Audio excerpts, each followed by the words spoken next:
All right, so first I want to give a caveat that at the last minute we decided to change what I was going to present. What I was originally going to talk about was ongoing theory work that John and I are doing with some others, looking at the question of there's a lot of evidence that says individuals are willing to pay more for cause-related products, and we wanted to look at the rationale for why firms would choose to offer cause-related products. But I thought given the theme of this, where it was more empirical and field experiment type papers, that I would switch and come to a project that is with John and some others that we're trying to get back out the door. So this was a way to re-energize our thinking on this project. And what this is we're looking at the question of, if you're thinking about it from a nonprofit's perspective, you look around in the space and you see that there's this belief that donors are more generous if you're giving them some sort of gift. And you have all these nonprofits that are providing some form of gift. So you can think of NPR and PBS have some version of it where they're offering you, if you give over $100, you'll get this limited edition DVD. Other charities are arranging it where it's an unconditional, a token of thanks whether or not you give. So our question is saying, well, what are amongst these different ways, right, that you can organize gift exchange, what are the impacts of them? And if you're thinking about, I have the opportunity to offer gifts, how best should I organize a gift exchange campaign? So what we want to think about is whether and how, to answer this question, whether and how reciprocity and conditional gifts influence donor behavior. And we look at across the literature and saying, we really don't have a good answer on saying what is the best way to organize this. So what we want to do is we're going to make use of a series of field experiments that are going to parallel the different ways that charities could organize the use of gifts. And we're going to set it up so that we're going to look at both the short-run effects and we're going to look at the long-run effects. So what we're going to do, we're going to organize an initial campaign. We're going to vary the availability of gifts and how they are presented to the donor. Then we're going to go back a second time to the same set of households, and we're going to remove the gift, and we're going to approach everybody just simply asking them to give voluntarily and seeing what the long-run effects are of gifts. So we're going to look at both the short-run effects when you're providing them the gifts, and then are there differences in the dynamics and future interactions with the nonprofit. So to preview the results, if we think about reciprocity itself, we're finding strong evidence of reciprocity. So donors that are provided an unconditional gift are going to be more likely to give to the cause. They're going to provide larger average gifts. But what we're going to find is that this effect is going to be limited to the immediate act of kindness. So if we give somebody an unconditional gift, they're going to respond to it at the time that we offer them the gift. But then when we go back, they're going to be no different. In fact, we're going to find that they're less loyal, they're less likely to give in the long run than somebody who you just randomly approach and ask them voluntarily to give. Conversely, we find that conditionality pays. And we find that conditionality pays for two reasons. First, in the short run, so in the immediate campaign, what you find in the unconditional gift treatment, you have a lot of individuals who keep the gift and choose not to give, or who keep the gift but give less than the opportunity cost, the value of the gift to the charity. So if you think that this is coming from I have a pot of money, right, providing a gift, even if somebody gave it to me, there's an opportunity cost of using it. So if we want to think about net revenues, donations minus the opportunity cost of it, unconditional gifts fail miserably, even in the short run. The conditional gift, if you set it up correctly, limits your exposure to those losses. So you can get a different type of person coming in. So in the short run, right, you're losing some in terms of the number of donors who come in and average contributions, but you're recovering your opportunity costs of giving it. In the long run, you're able to use this to screen types, and you actually get a different type of donor coming in, and they're actually going to be more loyal in the long run. So when you go back, you're going to get a higher likelihood of giving, and they're going to give more. Finally, if we think about the effects of reciprocity, they're going to wane over time. And so this is constant with some other work that's been done on thinking about gift exchange with it. Right? So how are we going to measure the effects of gifts? What is going to be the strategy? So this is going to be part of a series of door-to-door capital campaigns we were doing with the Center for Natural Hazards Mitigation Research at East Carolina. And in the initial campaign, we randomly assigned households, as were all in Pitt County, into one of 7 treatments, okay? So one of the treatments was just simply asking them to give. So we just approach their door, knock on the door. If they answered, we would explain to them why we were there, tell them a little bit about the Center for Natural Hazards Research, and then ask them if they would like to make a contribution to it. Then we had two variants of an unconditional gift. This was when they knocked on the door, as they were talking with them, before they asked them if they would like to give, they would say, and as a token of our appreciation, we would like to give you, one was a bookmark from either East Carolina or the Hazard Center itself. The other was a copy of Freakonomics. Conditional gift, we had 4 variants of this, and here again we varied what the gift was, whether it was the bookmark or the book, and we varied what the minimum donation was to be eligible to receive the gift. So we weren't restricting what they could give, we were just restricting whether or not their donation made them eligible for the gift that we were providing them. So how did we think about presenting to them about the unconditional gift? So here was the script. It says, as a token of our appreciation, we would like you to have this bookmark as a gift to you. The bookmark is yours to keep whether or not you make a donation today. And if it was the large gift treatment, the bookmark would be replaced with a copy of Freakonomics. For the conditional gifts, what we want to do is we want to manipulate this minimum threshold, what you need to give to be eligible to receive the gift. And in one, it was the weakest form that we could think of, and any gift, it didn't matter what the amount was, made you eligible to receive the token. So here all we're doing is ruling out the possibility that I take the gift and choose not to give. And here the language was, as a token of our appreciation, we will give you this bookmark as a gift should you make a donation today. Then the other treatment was we further adjusted what that price point was, and we required for the bookmark that you gave a donation of at least $1, and for Freakonomics we set it at $25, which was the going rate for the book in the market. And here it says, as a token of our appreciation, we will give you this bookmark as a gift should you make a donation of $1 today. So now let's start looking at what were the impacts of this. So do unconditional gifts work? So here, if we look at it, if you think about the baseline VCM script, we had about 23% of all households that were approached wound up making a contribution to the Hazard Center. The average contribution amongst all households was around $1.90. So with a small gift, so giving them the copy of the bookmark, there was really no effect on the likelihood of giving or the amount that was given. So the small token, the bookmark, had no effect. Giving them the copy of Freakonomics, however, had quite large effects. So if we look at the unconditional large gift treatment, we see about 37% of the households were making donations, and the average contribution level more than doubles. So it goes from $1.90 to $4.50 per household approached. Right? So we have evidence that unconditional gifts, it supports that it looks like reciprocity is a winner here. Now the next question we want to look at is, okay, but how should I use gifts, right? Not all charities provide unconditional gifts. You have the EDF model, right, where it's sort of like our no price point. So with Environmental Defense Fund, they don't actually call it fundraising, it's membership, right? There's not a fixed price for membership, but any member receives a token of thanks with it. You could think of the price point one is more like the NPR model. If you give $50, you get the limited edition DVD. So now, again, we have, for reference point, the unconditional gift treatment, what the percentages you gave and the average contributions were. Now let's compare those to the price points for the large gift. So if we look at the no price point, just any gift, and you receive a copy of the book, you see a slight reduction in the likelihood of giving. It falls by about 12%, so it goes from 37 to 32% of the households approached to make a contribution. Average donations, however, fall by about 70%. So they go from $4.50 to $2.30. Okay? If we think about now increasing that and saying that you have to give $25 to get it, you go back you have 21% of the households are giving. So you see, again, a dramatic reduction in the likelihood of giving.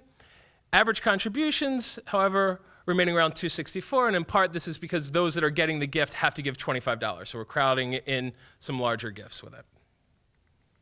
Right? But now what about net revenues? Right? So if you're thinking about the charity and saying, if you think of it through the lens of, okay, there's an opportunity cost, right? If you think of this saying, any of these fundraising ideas that you have, whether it's a charitable lottery, giving gifts, matching funds, all of these, there's an opportunity cost of offering this. So we want to think about not just dollars coming in, but dollars coming in net that cost to us, what we've spent to get the dollars, right? So these are net revenues. For the VCM, of course, there's no added costs for us on it. So the $1.90 that you're raising per household is your net revenue on it. For the unconditional gift, here's where we said because there was these two effects going on, right? You have households that are keeping the gift and choosing not to give. Now, there were some that refused the gift altogether. And there were those that were keeping the gift and giving, but they were giving less than the cost, the opportunity cost of the book. We were losing around $2.50 per household approached. For the no price point treatment, again, since you rule out those that take the gift but choose not to give, we cut our losses to just over $1. For the price point treatment now, so when we set it and we're covering our opportunity costs, now we get back to $1.75. So there's no difference in the short run, right? So depending on what metric we want to look at as being success. If we want to think about it on saying success is likelihood of giving, so number of donors, and dollars raised, then it looks like, okay, you should be giving the unconditional gift with it. If you want to start thinking about net revenues, now the ranking's reversed, and you're thinking about either the VCM and simply asking them to give, or the conditional gift on it. And so again, what's driving it is this idea that particularly in the unconditional gift treatment, you have a large fraction. So I believe it was around 70% of the donors themselves give less than the cost, the opportunity cost of acquiring the book, which would have been around $12. And 82% in the no price point, so any gift gives it, are giving less than that cost. So this is where you're getting a lot of these losses. And in addition, in the unconditional, you have those that are keeping it and not giving. Right? So now what we want to do is we want to say, okay, depending on what metric you want to look at, do we want to look at dollars raised, donors acquired? Do we want to look at net revenues? We could get different rankings on what the charity should do, so what your advice would be. We say, also, if you think about this, these are impacts in the single campaign. But if you want to think about this as there's repeat fundraising going on, now do these have different dynamics, right? The way that I approach you when I acquire you initially, does this change how loyal I am going to be in the long run to the cause? And we know that there's evidence in some of our own work that those who have given in the past, warm list donors, are more likely to give in the future. Now the question is going to be, does that depend upon how you acquire them? And so perhaps, you lose some money on the unconditional gift in the short run, but we got this much larger warm list, right? We increased the fraction of households that gave by 15 percentage points. So if you can keep those people in the long run, maybe in the long run, it's one of those, spend some money to make money in the long run. So it's important to look at the long run and say, well, does reciprocity, do those feelings persist? Or does it matter how we were acquired? So what we're going to do is we're going to go back. So we're going to go back to the same set of households, right? We're going to look at those, in particular, those who gave in the prior campaign, and we know what treatment they were in, plus randomly select households who we either hadn't approached before or who had not given. So this will be controls for macro conditions that are going on. And we're just going to simply ask them to give to the same charity. And so what happens in the unconditional gift treatment? So when we go back, these people are actually less loyal than the randomly approached household. So not even are they less loyal than prior donors, they're less loyal than if I had never solicited Jonathan before and I just go up and ask him. So you're selecting in the givers who have chosen to give because of the unconditional gift are giving for reasons other than their concern for the charity. So when I go back, you lose them, right? They were drawn in for reciprocity. Now when I've removed reciprocity, they don't care about the cause, so they're less loyal. And that holds whether you're looking at that compared to those who we brought in voluntarily, just simply asking to give in the first round, or those who were brought in by a conditional gift. So now what happens with those who are brought in by the conditional gift? And we think this is really the big punchline of what we've seen on it. So those who you brought in with a conditional gift, and in particular those where we had said it required a minimum donation of $25 to get the copy of Freakonomics, when we go back to that set of people, they are more loyal than anyone else in our experiment, in the repeat. So they're more likely to give than those who gave simply in the VCM that we had asked to give.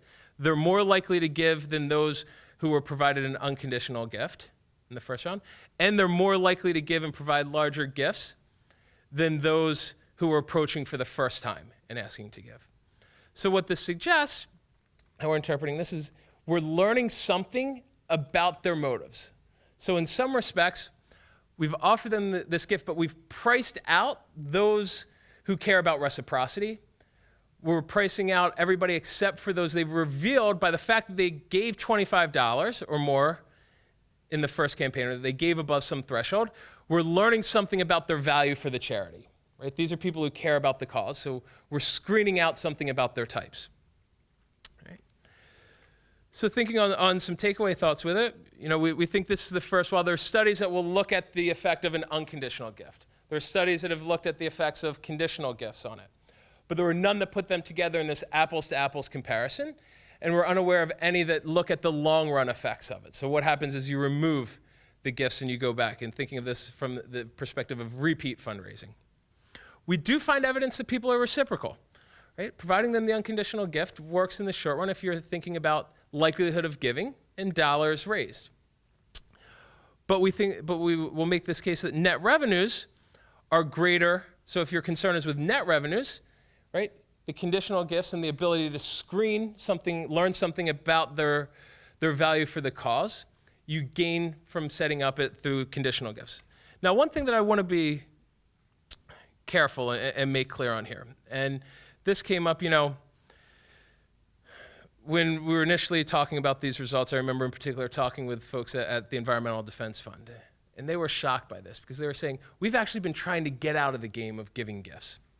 And they say, because we're finding in our data when we look at it that, yes, we acquire a lot of people, right, when we're offering them the water bottle or offering them the cloth shopping bags with the EDF logo on it. They're great at getting people in, but these people never renew their membership. Right? So we're losing out by providing gifts. We're changing the dynamics with it. And I think it's important, and there's more, we should think more, and there should be more work on this. Does that have something to do with the types of gifts that you're providing with them?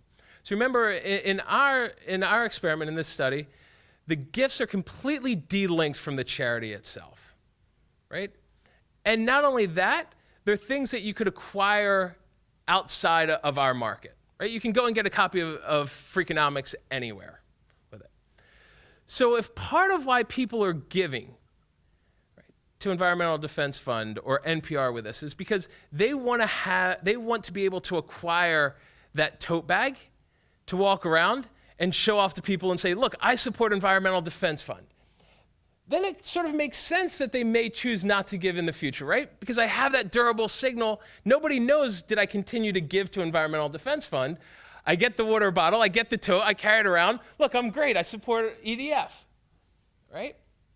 So maybe the key in thinking about this is how important and where to go, where the next steps on this is to think about, does the nature of the gift itself matter?